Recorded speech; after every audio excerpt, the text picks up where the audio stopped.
Radio Claret Televisión, evangelizando al mundo por Internet. Estás en sintonía de Radio Claret Televisión Digital, evangelizando al mundo por Internet.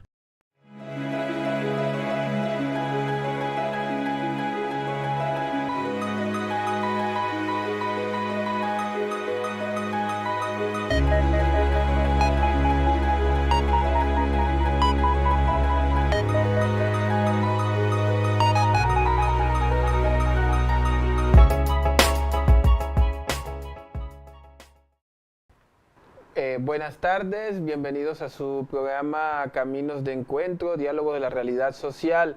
Hoy en este primer martes de febrero, martes 3 de febrero, en el que seguimos en este proceso de trabajo, ¿no?, y de formación a través de este medio.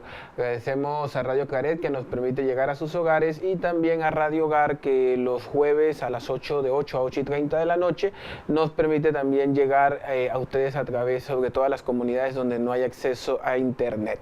Y bien, le damos una bienvenida a este programa que se hace en alianza entre Fe y Alegría, Solidaridad y Misión de los claretianos, con el objetivo de hacer una formación ciudadana y que nos lleve sobre todo a seguir proponiendo un diálogo de la realidad y el discernimiento de la misma. Y pues el día de hoy vamos a hablar sobre un tema que es Democracia 2026, Narrativas y Cohesión Social, y para eso tenemos de invitada a Sol Lauría del colectivo Concolom. Bienvenida, Sol, ¿cómo estamos? ¿Qué tal? ¿Cómo estás? Muchas gracias por la invitación. Una alegría estar acá. Un gusto. Y bien, vamos a hablar sobre algunos temas importantes el día de hoy, teniendo en cuenta que la semana pasada, en los dos primeros programas que hemos tenido durante el mes de enero, hemos hecho una serie de reflexiones en torno a los temas que trabajamos en el 2025 y sobre todo centrándonos en la última parte cuando nos dedicamos a todo lo que fue la serie de programas en torno a la iniciativa Sembrando Futuro, en la que hablábamos sobre los procesos de lo que era hacer o realizar iniciativas ciudadanas. Las iniciativas ciudadanas son procesos que nos permiten a nosotros, ¿no?, poder organizar y poder sobre todo proponer. Una de las realidades muy interesantes es que muchas veces en el tema legislativo se deja a que los diputados o los que tienen que presentar leyes sean los que coloquen las leyes, pero muy poco se habla de procesos de iniciativa ciudadana. Se fue toda la reflexión que hicimos durante el mes de enero y que fue lo que trabajamos también los últimos 3 meses del año 2025. Y ahora queremos ir profundizando en algunos temas, sobre todo en el contexto de estos entendimientos de por qué y para qué participamos, ¿no?, que son preguntas que se deben realizar y que nos permiten a nosotros también centrarnos en el trabajo que hacemos en el día a día. Para eso tenemos de invitada a Sol, que pues queremos ir conversando con ella como en ese entorno, ¿no? Sol, en tu experiencia como periodista y todo, ¿no?, ¿cómo tú definirías la democracia? ¿Es algo que va más allá del voto, algo que se queda en el voto, o cómo lo ves pero desde tu experiencia? Ay, qué difícil esta pregunta. Bueno, no, por supuesto que en todo mecanismo, o sea, por ejemplo, Panamá o cualquier país específicamente democrático tiene muchísimos y diversos mecanismos de participación para asegurar que efectivamente quien está representando a la ciudadanía, al pueblo, a la gente, a la comunidad, siga los lineamientos, o sea, su guía en la función pública esté guiada por esas demandas sociales y esa ciudadanía y esas necesidades. Por eso se habla tanto de la necesidad de contar con números, datos, para establecer políticas públicas focalizadas y demás. Panamá tiene mecanismos de participación en sus leyes, muchos, por ejemplo. La ley de descentralización paralela se hizo con miras a que en cada comunidad la comunidad defina y priorice cuáles son las obras que necesitan, cuáles son los proyectos que se tienen que llevar adelante, qué programas necesitan implementar. Pero después vemos que en el camino esto echa la ley, echa la trampa, ¿no? Algunos representantes siempre encuentran la manera de evitar o zafar de eso, de que se haga lo que la gente quiere. Pero sí, la democracia es más que votar. Hay muchos mecanismos de participación, incluso cuando los mecanismos institucionales o legales se agotan o los burlan o no son efectivos, hay otros mecanismos como distintas acciones ciudadanas que puede ir desde una protesta hasta una especie de performance o de intervención pública para decir algo o ir a medios de comunicación o las redes sociales. Hay muchas vías, pero requiere obviamente de que los ciudadanos destinen tiempo y esfuerzo y recursos mentales, temporales, materiales, de todo tipo, para ejercer esta presión o hacer escuchar la voz. Esto hace que alguna gente se desanime en algún momento, pero por suerte cada vez que alguien se desanima hay alguien con ganas y así sucesivamente. Cuando uno está más abajo, el otro lo va levantando. Vale. No, y es interesante pues lo que propones, ¿no? Si es el tema de, sobre todo, yo creo que es el contexto, ¿no? Y yo creo que esa es una de las reflexiones que se viene haciendo. La democracia es algo que va más allá del voto y en esa dinámica hay distintas formas de participar o formas de organizarnos para participar. Y uno de los retos, sobre todo más grandes, es no reducir a la democracia cada 5 años, sino también es necesario tener acceso a la información clara y instituciones que funcionan, participación comunitaria, respeto a los derechos humanos y diálogo entre diferentes. Y ahí recato una experiencia, y sobre todo para los que nos están escuchando y los que están dentro de la dinámica de la cuenca del río Pacora, hay una cuestión muy interesante que se está dando ahora, que es el tema de la ley 181. Es un ejemplo que tenemos sencillo de que es una forma de participación, y en ese análisis se va haciendo toda la parte de, bueno, a 5 años de propuesta la ley, ¿es funcional o no? Hay que derogarla, y me pareció interesante que las comunidades se hayan reunido, un grupo de líderes se hayan reunido para revisar punto por punto y artículo por la ley. Eso es un proceso de fiscalización ciudadana y es un proceso también de manejar y tener un acceso claro a la información. Yo creo que uno de los retos, y eso sí es una de las cosas todavía que hay que vencer, es el tema de la burocracia y sobre todo el tema de la presencia institucional, que muchas veces suele ser muy débil, o los espacios de articulación suelen ser muy institucionalizados. En esta parte que nos ha ido señalando Sol, ¿no? Del tema, ¿no? de ese diálogo, de esa necesidad de mantener cohesión y esto, ¿cómo ves en este proceso, ¿no? de la realidad actual, alguna debilitamiento de la democracia o polarización? Bueno, acá traía algunos apuntes. Por ejemplo, el año pasado fue un año de alta conflictividad social. En todo el 2025 hubo protestas en las 13 provincias, en 4 comarcas indígenas, durante todo el año. Empezaron en enero, cuando Trump amenazó con volver a tomar el canal de Panamá. En el marco, o sea, se unieron 3 reclamos que se repitieron en protestas a lo largo y ancho de todo el país durante todo el año, que fueron la ley de la Caja del Seguro Social, la ley de jubilaciones, la soberanía, o sea, la no intervención de potencias extranjeras en las políticas locales, y la oposición a la minera, que el presidente había avisado que la mina va porque va y que, a pesar de ser declarada inconstitucional y demás, se iba a reabrir. Esto hizo que los ánimos sociales estuviesen bien caldeados, ¿no? Entonces, cuando acá vemos algo que la democracia falla, cuando hay los mecanismos de diálogo institucionales y los mecanismos que dispone la política, que es una herramienta de transformación social, para escuchar los reclamos, para atender los conflictos, para resolver los conflictos antes de que se estallen, no se implementaron. Simplemente no parecería haber habido escucha, digamos, en esos momentos. El caso de Bocas del Toro con los trabajadores bananeros, por ejemplo, es un caso como muy... me puse a repasar específicamente cómo fue que sucedió, porque no se entendía bien por qué protestaban específicamente los trabajadores bananeros por la ley de jubilaciones o de la reforma de la Caja de Seguro Social. La ley sacaba, el nuevo proyecto de ley sacaba las excepciones, los regímenes especiales. en esos regímenes especiales estaban los trabajadores bananeros. ¿Por qué? Porque los trabajadores bananeros trabajan desde muy jóvenes, que empiezan a trabajar y durante toda su vida útil con agrotóxicos muy nocivos. O sea, están todo el tiempo en contacto con elementos que les hacen daño a la salud. Todos empiezan a presentar enfermedades por exponerse a esos agrotóxicos después de un determinado tiempo. La ley especial que tienen es que se jubilan antes porque saben que van a vivir menos. Y van a vivir menos por el tipo de trabajo que hacen, no porque no se cuidan o porque comen grasa o porque no hacen ejercicio, sino específicamente porque están todo el día en contacto con estos agrotóxicos.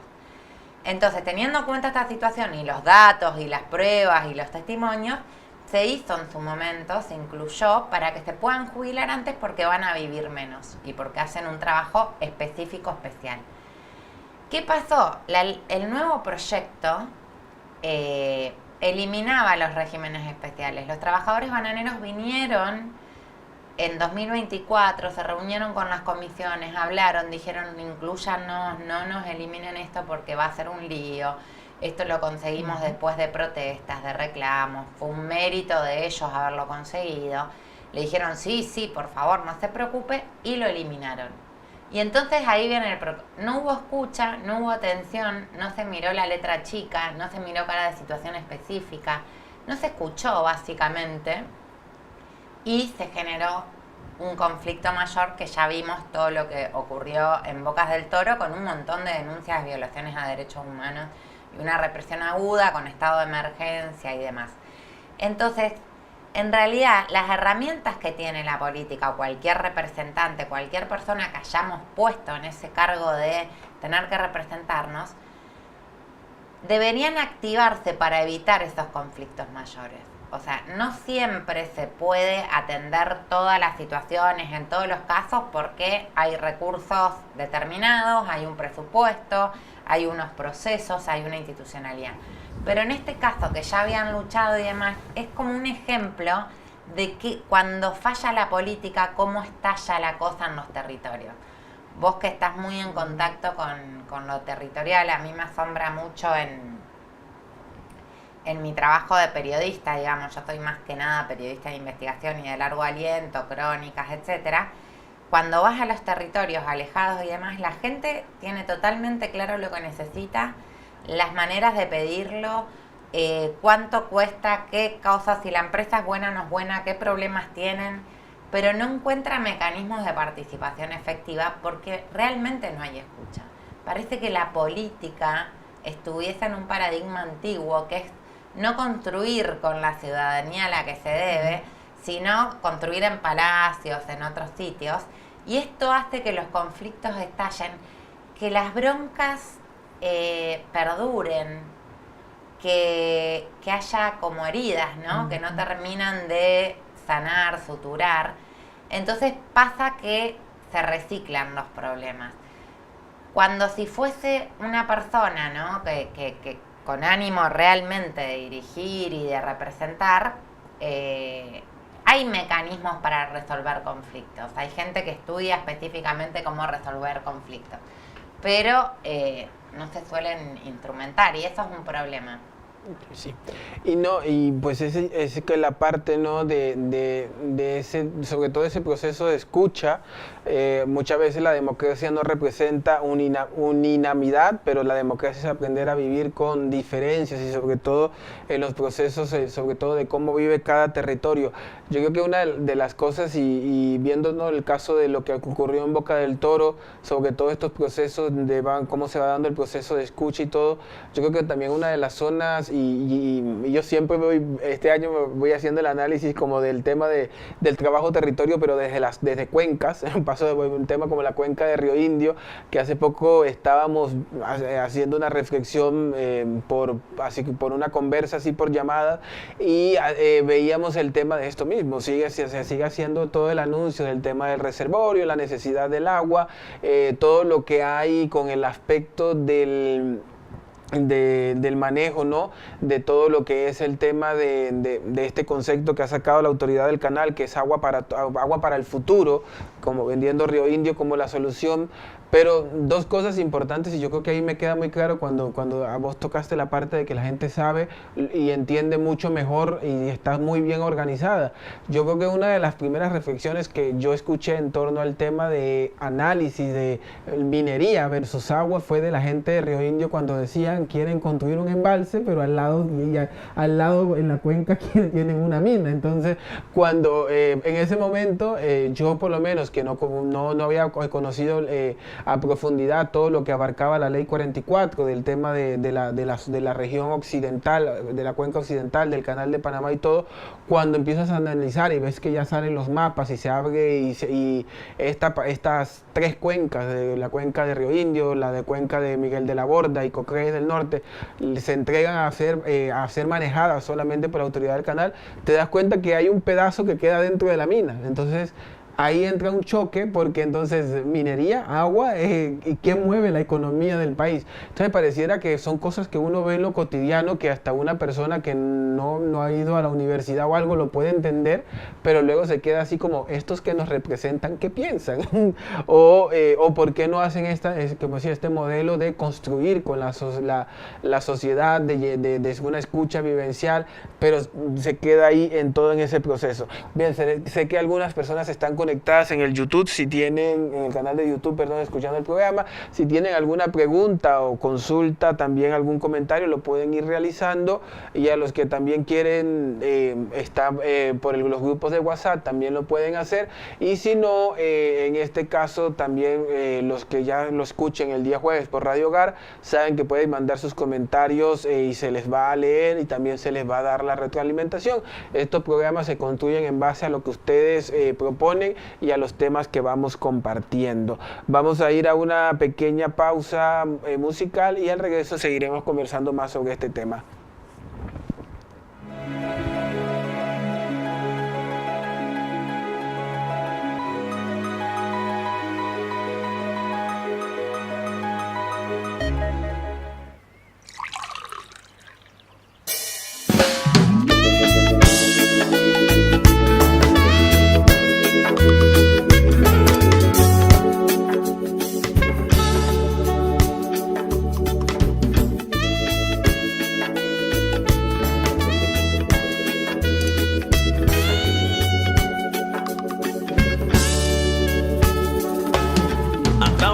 El camino de la vida, me he dado cuenta que no todo es fácil, que desafiar el mundo es cosa seria, que sonreír es algo de gigantes, que ciertamente hay cruces muy pesadas y los problemas quieren derribarme, pero con ánimo más fuerte me levanto. Si voy contigo, ha sido de tu mano, aparentar que soy el superhéroe, buscando máscaras para disimular la gran verdad que encierra mi canto, que solo en ti hay felicidad. Es que contigo he comprendido que soy el guerrero valiente, si me abandono y confío. Y es que contigo, solo contigo, no hay Goliat que me detenga, si voy contigo.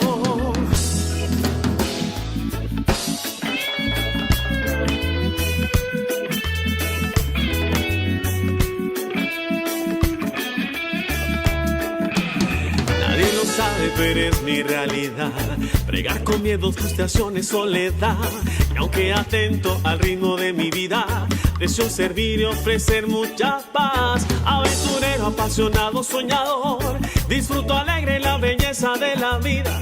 Me esfuerzo por dejar huellas día con día, tocando corazones, personas y vidas. Pero hoy por tu gracia elevo mi plegaria, me aferro a la esperanza y creo en el amor. Mi corazón estalla por las cosas del cielo, nunca, nunca ya más solo. Y es que contigo he comprendido que soy el guerrero valiente, si me abandono y confío. Y es que contigo, solo contigo, no hay Goliat que me detenga, si y voy contigo.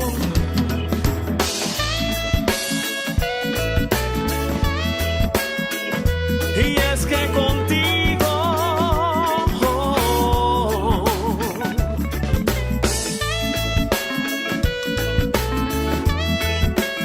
soy un guerrero valiente.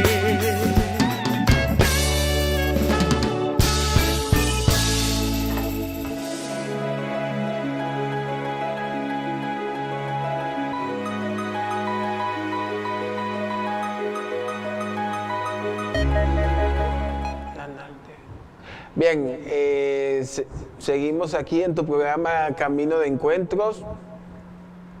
Y bueno, estamos en esa segunda parte aquí con el tema narrativas, narrativas y cohesión social. Hemos hablado un poco, sobre todo con la dinámica, ¿no?, de estos retos que tiene la democracia 2026 y sobre todo en estos análisis de lo que estamos viviendo, de sobre todo las realidades que vivimos en el día a día, recordando un poco, ¿no?, que la democracia va más allá del voto. También democracia es acceso a la información clara, esos procesos de fiscalización ciudadana, instituciones que funcionan, participación comunitaria, respeto a los derechos humanos y diálogo entre diferentes.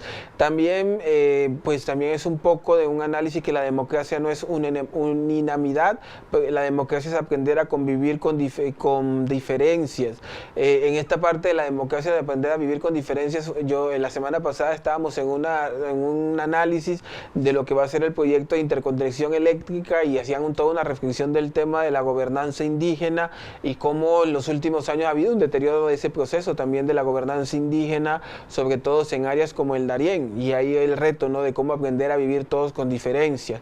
Y pues siguiendo un poco de esa parte de cómo se construyen las narrativas y cómo estos son los procesos, ¿no?, en los que buscan sobre todo coaccionarnos y sobre todo en una de las partes que siempre hablamos de buscar información precisa, no solamente quedarnos con lo que vemos en Facebook, en Instagram o en TikTok o lo que nos llega por WhatsApp, sino también profundizar, buscar información precisa, usar el mismo internet que podemos usar como herramienta de distracción, también usarlo como herramienta de formación. Y bien, en esta parte, Sol, te pregunto, ¿cómo ves esta parte de lo que es las narrativas, de las narrativas políticas? ¿Cómo ves estos procesos de las narrativas políticas, de cómo se disputan los relatos y cómo eso también afecta a la ciudadanía en general? Bueno, este me parece uno de los problemas más graves que existen hoy a nivel mundial y en Panamá, que es la polarización y cómo las opiniones o posiciones sociales en relación al desarrollo, al crecimiento económico, al proyecto país, en lugar de defenderse y conversarse, se estigmatiza y se hacen campañas de desinformación o de estigmatización del que está en contra mío, ¿no? Con esto, ¿qué quiero decir? Ejemplos claros. Hoy, por ejemplo, salió una editorial en el periódico La Estrella. La Estrella acaba de publicar una encuesta que publica cada cierto tiempo con frecuencia de Vea Panamá, donde le preguntan a la gente casi siempre las mismas preguntas. La encuesta es científica, está verificada, tiene un margen de error, se publica todo, se publica el muestreo y demás. En esa encuesta, el 64%, más del 64% de las personas encuestadas, dijeron que están en contra de que abra la mina de nuevo. Solo el 29% dijo que estaba a favor. Por publicar una encuesta con un dato, se activó una campaña de los pro-mina, de un montón de cuentas brujas, digamos, anónimas, sin identificación, que no se sabe quién la maneja, porque, por ejemplo, lo que yo firmo, lo firmo. Tengo nombre, apellido, cara, voz, pero hay un montón de gente que no se sabe quién es, quién la abrió, de dónde. Y empiezan como a estigmatizar, no solo a estigmatizar, a desinformar, a hacer campañas de desprestigio, a difamar al medio de comunicación, a atacarlo por dar una información que no les conviene. No les conviene que circule que la mayoría de la gente está en contra de la mina. Esto pasa con cualquier denuncia. Por ejemplo, el año pasado nosotros en Concolón investigamos a fondo el tema de la minería, está todo en revistaconcolón.com. Encontramos que la minera tuvo 232 violaciones ambientales, que hay todo un prontuario de tierras públicas donde participó gente socia del bufete que los representa, y todos los nexos con todo el gabinete, la gente, esto de las puertas giratorias y posibles conflictos de interés. También hablamos ahí de una campaña monumental que empezó la mina para generar un ambiente propicio para la apertura, o sea, hacer que la gente cambie de opinión en relación a la mina. Eso hizo que ponga mucha plata en medios de comunicación, en campañas digitales, en cobre con la gente y demás. De hecho, 4 directivos de medios nos dijeron que la mina les había ido a ofrecer plata a cambio de patrocinio, ¿no? A cambio de contenidos favorables. Y esto hace que se cree una percepción del que se opone, está en contra del desarrollo, está en contra del trabajo y está en contra del crecimiento económico. Entonces ahí lo que hace es cerrar más la posibilidad de conversación. ¿Por qué? Porque ni el que se opone es comunista, vago o está en contra del crecimiento, ni el que lo defiende siempre es un angurriento que lo único que quiere hacer es plata. Digamos, son dos posiciones que pueden no ser de monstruos, digamos, monstruosas en los dos casos, ¿no? Hay gente que dice, el hueco ya está hecho, esto genera dinero, hay que ver cómo se reparte, bla, bla, bla. Ok, ¿qué dinero genera? ¿Para quién? Porque nosotros le preguntamos al Estado, al Ministerio de Comercio y al Estado, ¿cuánto dejó la mina en regalías? Y no nos respondieron. Le preguntamos a la minera cuánto aportó Panamá en regalías y tampoco nos respondió. Entonces, ¿cuál es el dinero que deja? ¿Para qué? Eso, equiparado con el daño ambiental, que se puede medir en costos concretos. Amén de que hay gente que ya pasó de paradigma, que ya no cree en el extractivismo, menos en un ecosistema tan vulnerable como el corredor biológico mesoamericano. Y después hay otra gente que no es ambientalista, que no tiene ni idea de medio ambiente, que no tiene ni idea de si hace daño o no hace daño, que tampoco le interesa porque se crió con otros paradigmas, que dice, a mí el medio ambiente no me importa, pero yo estoy en contra de que una multinacional con tanto dinero y tanto peso se instale, siga instalada en Panamá, pese a las leyes, la corte, la gente y todo, porque tiene mucha capacidad de daño a nivel de corromper, de daño institucional. O sea, mucha capacidad de tener policías a su favor, jueces a su favor, políticos a su favor, alcaldes a su favor, etc. Y hacer lo que le dé la gana, básicamente. Entonces hay distintas posiciones que se pretenden unificar en buenos y malos. Y eso nunca resulta, cierra todas las puertas de conversación y no se puede. Pero esto se aviva intencionalmente. Entonces, hablando de redes sociales y sobre todo de redes sociales, si cualquier persona ve un perfil en redes sociales que comparte un video donde ese perfil no está claro, en general con apariencia de medios, ahora llegaron un montón como... Hay incluso una Radio Panamá, como la Radio Real, pero que se hace otra cuenta bruja paralela, para dar la sensación de que es una noticia y no que es alguien que maneja eso con algún interés. Fíjense cuándo se creó la cuenta, fíjense qué tipo de información comparte.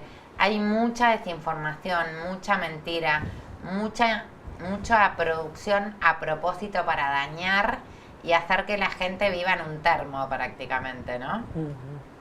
Pero en general la gente, yo creo que eso no sucede en la calle cuando bajas a los territorios y cuando hablas con gente socializando, digamos. Pero esto es un riesgo grave para la democracia porque primero, da una apariencia que es mentira, desacredita cualquier posición que no esté acorde a la posición aparentemente dominante, que es mentira, estigmatiza, genera problemas y cierra todas las vías de conversación y de diálogo y de entendimiento necesarias. Y esto no va de Heidi, o sea, no va de vías de diálogo, va de yo no estoy de acuerdo con vos para nada, pero tenés el mismo derecho que yo a opinar. Ahora, lo que no tenés derecho es a poner $3 millones en hacer una campaña en mi contra.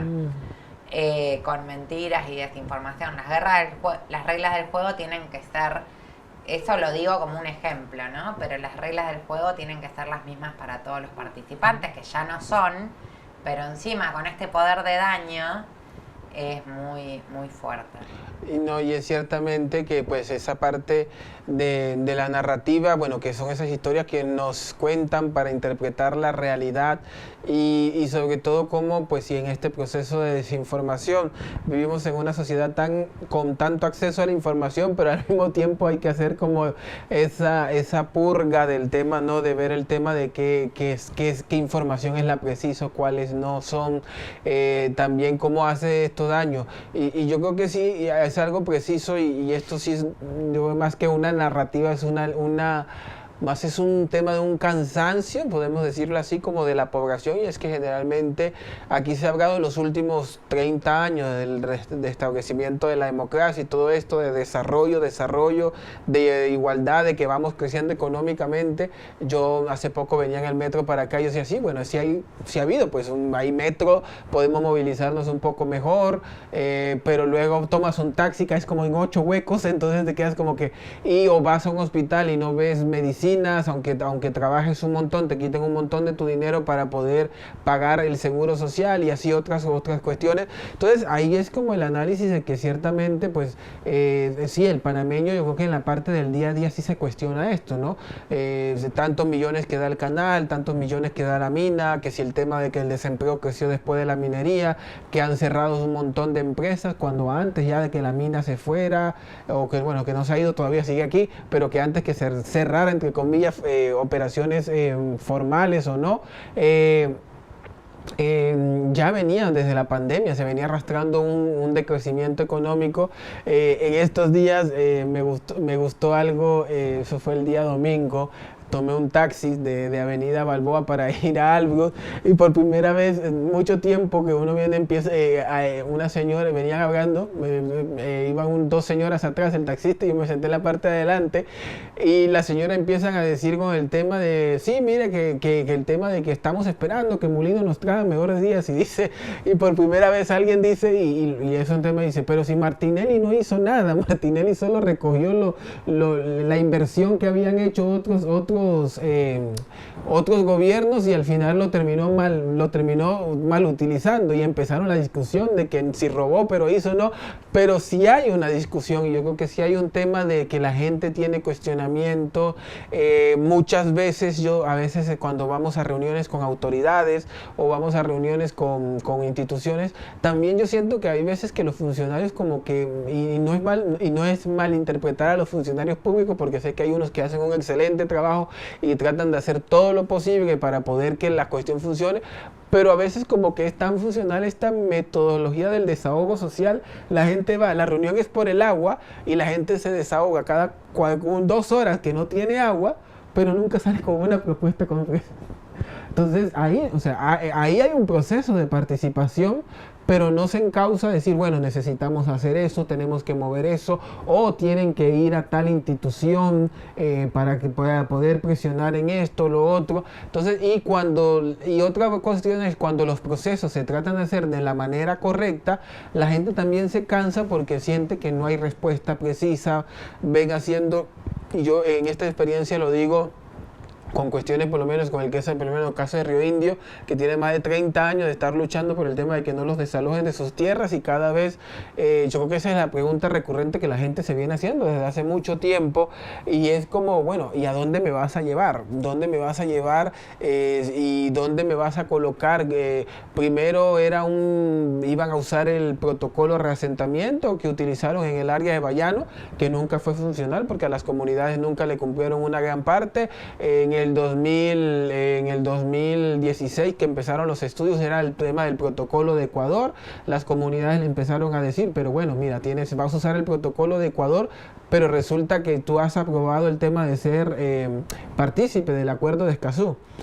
Entonces el acuerdo de Escazú te demanda que si la comunidad no está de acuerdo con un protocolo o porque tiene que tener acceso a la información, eso, tú como país tengas que organizar un protocolo. Entonces empezaron con el tema de que, bueno, vamos a hacerlo con la línea del acuerdo de Escazú. pero vas a las reuniones y es todo menos, o sea, es como que si fueras a que los campesinos le dan una clase para hablarle de por qué tienen que reasentarlo, por qué el valor de la tierra, cuando ellos mejor que nadie entienden el valor de la tierra. Otras cuestiones como el caso del río Pacora, ¿no? 5 años con un proceso de la ley para la reserva hidrológica, pues y al final también es el entendimiento, y hace poco que hacíamos una reunión, veíamos, bueno, ¿y qué es la reserva hidrológica?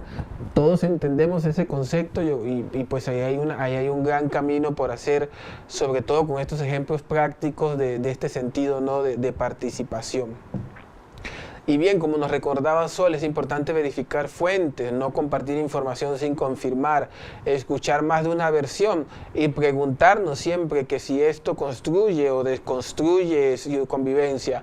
Ya nos van quedando algunos minutos, si todavía tienen alguna pregunta o quieren hacer algún comentario lo pueden realizar, y si no pueden dejarlo también en el grupo de WhatsApp. También, bueno, y en esta parte, bueno, entendemos que Panamá es un país diverso, regiones, culturas, pueblos indígenas, sectores urbanos, sectores rurales, y en esta parte construir cohesión social es un contexto, ¿no? Un contexto bastante complejo. También la cohesión social es la capacidad de una sociedad para mantenerse unida, incluso en medio de desacuerdos. Y bueno, en este momento, para ir ya finalizando, Sol, en estos minutos que nos van quedando, ¿qué reflexión final nos quisieras dejar con este proceso de democracia? Yo, como sabes, soy extranjera viviendo en Panamá, que es un país que quiero muchísimo y que me acogió hace ya muchos años. He investigado muchos temas, desde corrupción, Odebrecht, descentralización paralela, medio ambiente, conflictos, Panama Paper, o sea, he trabajado un montón. Y siempre he ido a las comunidades y a los territorios donde están estos proyectos, donde pasan estas cosas. Por ejemplo, con descentralización paralela fui a los lugares que recibieron más millones. Y para mí también hay que tener cuidado con las ideas que por ahí en los discursos sociales, sobre todo en algunos medios de comunicación, se dice mucho que el panameño es el juega vivo, que el panameño es todas cosas malas, ¿no? Como la construcción del buen salvaje. Y en mi experiencia, el panameño es noble, es buena gente, es un gran negociador, es un hábil negociador, o sea, negocia todo por la posición geográfica, por el perfil de país, negocia con el vecino, negocia con el de al lado. Casi nunca termina en la violencia una situación de conflicto entre panameños, o sea, es muy raro que terminen como en otros países a los tiros, eso no sucede. Y es muy inteligente, o sea, no le metes cuento al panameño. Entonces yo creo que simplemente es no dejarte llevar por ciertas olas que son muy a propósito y que están inducidas, y entender que el de al lado, con el de al lado puedo hacer más que con el que tengo arriba. El de al lado puede ser un periodista que tiene, como yo, que llega a un territorio, puede ser un vecino, puede ser la organización de Fe y Alegría, puede ser un montón, pero me parece que incluso ellos ya se entendió, fue un proceso, digamos, el de la democracia, donde ya Panamá arrastraba muchos dolores viejos, o sea, desde la conquista, el protectorado gringo, la invasión, etcétera, pero después también las promesas, ¿no? El canal va a ser nuestro y cuando lo recuperemos, todo el poema de Chanmarín, todo va a estar bien. Y esto la gente se fue frustrando porque fueron desilusión tras desilusión, porque no ven ese progreso, porque no ven que lleguen las cosas. Pero hay mecanismos de participación y se empezó a despertar, y yo creo que desde el gobierno pasado hasta acá han tenido conquistas muy impresionantes, y también en este caso se recrudeció la respuesta estatal y de las campañas de desinformación, tanto la represión como la campaña de desinformación, para quitarle poder a eso, ¿no? Para sacarle voz. Pero me parece que la gente está muy clara en este país, ¿no? O sea que no, yo nada más me siento, observo y escucho porque creo que la gente está muy clara. No, y es ciertamente que sí, yo creo que pues es un tema, bueno, si estamos en distintos retos ahora, yo siempre hago la pregunta y siempre me gusta iniciar algunos talleres, sobre todo cuando hacemos estos análisis análisis del contexto, de hacer un análisis de coyuntura y esto, preguntándole a las personas, y a veces puede ser, yo digo, a veces la gente dice, algunos me dirán que si soy muy nacionalista o no tengo nada, pero yo le digo, ¿quién tiene la disposición ahorita de ir a vivir lo que se vivió en el 9 de enero? Yo por mi parte no lo haría, y no en el sentido de que no aprecie el canal como maravilla y todo eso, pero realmente la narrativa esta de ir a defender el canal por si los norteamericanos y esto, pues no, hay una canción que a mí me gusta, que recientemente salió, Manos Blancas, de Ximena Siriña, ¿no? Que dice, bueno, y al final los muertos lo ponen los pobres y los ricos son los que gozan la fiesta, una cosa así. Entonces, es interesante porque siempre en estos casos, cuando toca defender la soberanía, esperan que el pueblo salga a defenderla de la vida, pero cuando vas a los contextos de que ese pueblo necesita agua, necesita salud, necesita esto, y salimos a protestar, esos mismos que nos gobiernan, que nos piden salir a defender la soberanía, son los primeros que nos oprimen luego y nos lanzan gas pimienta. Y yo siempre recuerdo la experiencia, una de las experiencias que vivimos cuando fue el tema de la minería en el puente del río Pacora, que estábamos allí, varios voluntarios y todo, de las parroquias cercanas y de todas las áreas, trabajando el tema de atención a población migrante, pero también acompañado de lo de la protesta. Y cuando llegó la policía, ahí no importó si habían migrantes, protesta, iglesia, ellos barrieron con todo lo que encontraron, y luego te quedas así como en el proceso de, y bueno, entonces ¿a dónde queda la parte humanitaria? ¿Dónde queda la parte del consenso?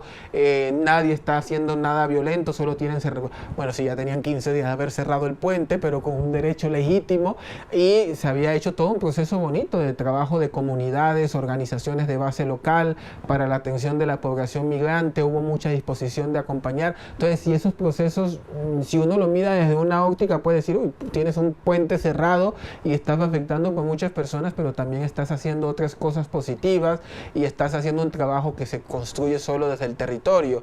Y bueno, son realidades que también van dejando en ese día a día. Y bueno, ya para ir cerrando... bueno, pero lo consiguieron. Sí, el motivo por el que protestaban lo consiguieron. Se consiguió. Lo que digo que hay muchos logros también, ¿no? Sí. Y cosas impensadas en otros países. Así que eso me parece que tiene un gran mérito la gente acá en general. Bien. Bueno, yo sé que también aquí nos desviamos un poco del tema, pero sé que ustedes también tienen una convocatoria. ¿Quieres compartir? Justamente para conversar, hablar, así. Tenemos un proyecto, un programa de escritura, gente que sabe mucho de cosas, pero que no es periodista y que necesita como un par de tips o conversar sobre cómo hacer llegar mejor el mensaje, cómo estructurarlo y demás. Vamos a hacer un taller entre Concolom, vayan a Concolom Panamá en redes sociales y ahí encuentran todo para inscribirse, para académicos, intelectuales, activistas, etcétera, que puedan comenzar y terminar una columna de opinión con su publicación en un medio de comunicación, que estamos hablando con 2 medios de comunicación. Ya, qué bueno. Y bueno, recordarles que en democracia, ¿no? Para la democracia también se necesita formación ciudadana, espacios comunitarios de diálogos, y también esta última parte que es la reflexión, ¿no? Del rol también de la iglesia y todo de la vida de la fe. Una de las cosas que siempre también conversamos, sobre todo con los líderes comunitarios que responden desde ese sentido de la fe, es qué reino de Dios queremos construir, no solamente quedarnos en el templo mirando hacia arriba y esperando que el reino de Dios llegue, y mientras viviendo una serie de injusticias y sobre todo que afectan la vida del día a día. Y pues siempre es necesario participar en cabildos, consultas, exigir transparencia, informarse críticamente, rechazar discursos de odio. En esta parte también de rechazar discursos de odio, también nosotros desde la iglesia evitar usar discursos de odio, porque a veces Esperamos que los de afuera no usen discurso de odio contra nosotros, pero nosotros somos los primeros que nos asomamos desde el templo para dar discursos de odio que muchas veces más que unificar dividen.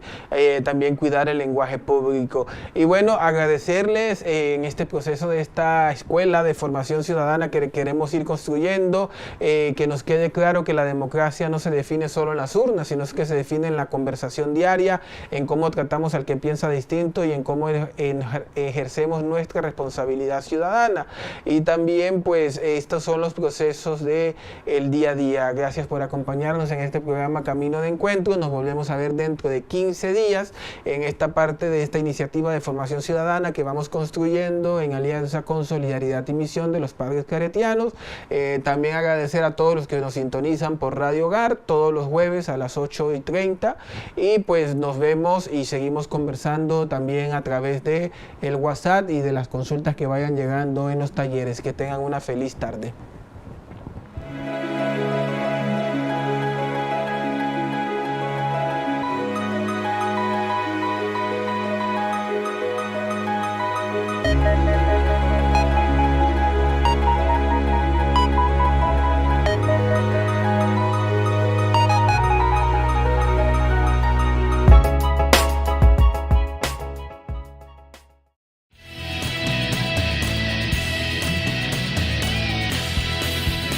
Radio Claret Televisión, evangelizando al mundo por Internet. Estás en sintonía de Radio Claret Televisión Digital, evangelizando al mundo por Internet.